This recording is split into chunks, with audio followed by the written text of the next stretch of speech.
We're talking about first aid kits for college students today, something that I know a little bit about. Welcome to the Pharmacist Voice podcast, where we talk about pharmacy topics and careers so you feel connected to the profession of pharmacy and inspired to contribute to it. I'm your host and Ohio pharmacist, Kim Newlove. This is episode 289, and the show notes are on thepharmacistvoice.com. I have been a pharmacist in Ohio since 2001. I graduated from the University of Toledo College of Pharmacy with my BS Pharm in 2001. I have experience in hospital, retail, compounding, and behavioral health. I spent over 10 years of my pharmacy career working in retail pharmacies, and I have answered a lot of questions about what to put in a first aid kit. Now, unfortunately, what to put in a first aid kit is not exactly an elective in pharmacy school. So, depending on the person asking, the contents of a first aid kit will vary. You could be helping a gymnastics coach who's headed to the Olympics. You could be helping a teacher, grandparents raising grandchildren, or the parent of a college student like me. I am a parent of a college student, and I'm getting ready to send my 19-year-old son, Derek, back to college at the end of August. He goes to the University of Cincinnati. What did I send with him to college his first year, last year? What did he actually use, and what am I going to do differently for his second year? Let's get started with a list of 17 items that I packed in a shoebox for my son's first year of college. I sent him to college with a shoebox full of OTCs. The first 4 of these 17 are first aid items. They are alcohol swabs, Band-Aids, Lancets, and Neosporin. Neosporin plus pain relief ointment, by the way. That's what my preference is. That's what I like at home. Then we have Tylenol Regular Strength tablets. Those are the 325 milligram tablets. Advil 200 milligram tablets. And yes, I do occasionally buy the brand name.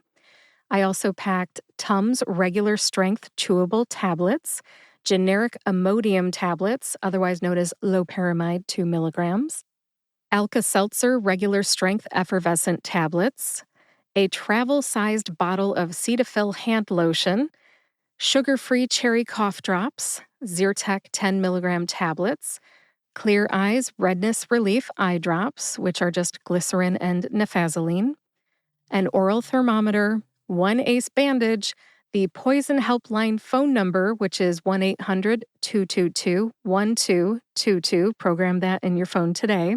And the last one, the 17th item, was a list of people to call for help.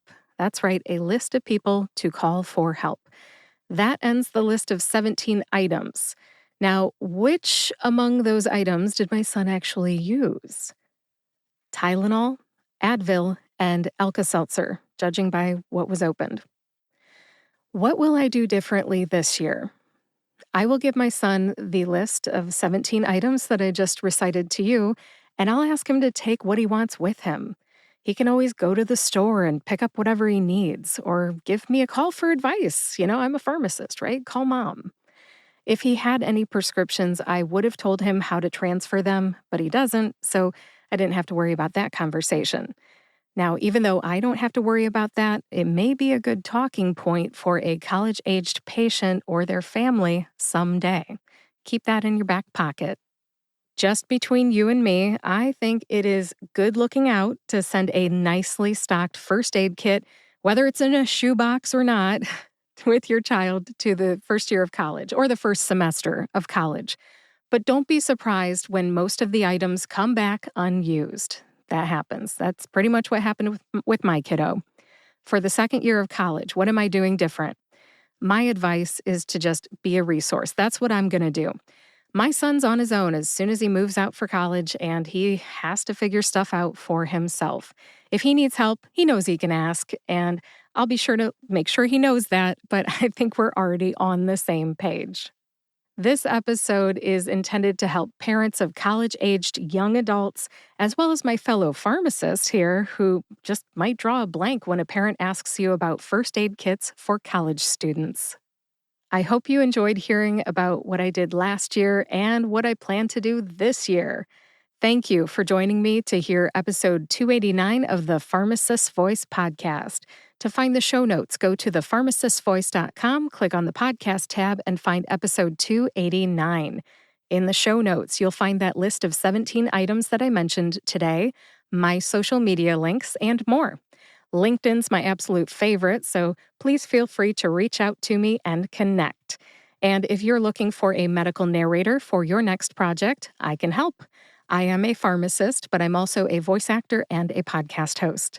Send me a message through the contact form on my website, thepharmacistvoice.com. I would love to talk to you about your project. I am also a pharmacist who helps other pharmacists start podcasts. So if you need help starting a podcast too, same deal, go to thepharmacistvoice.com, click on the podcast tab, and then send me a message. If you know someone who might like to hear about first aid kits for college students, either because they're a parent or a pharmacist, go ahead and share this episode with them. I would very much appreciate that. And if you like this podcast, go ahead and take your podcast player out right now and subscribe to or follow this podcast so you get each new episode right when it comes out. Thanks for listening today. I'll talk to you next Friday.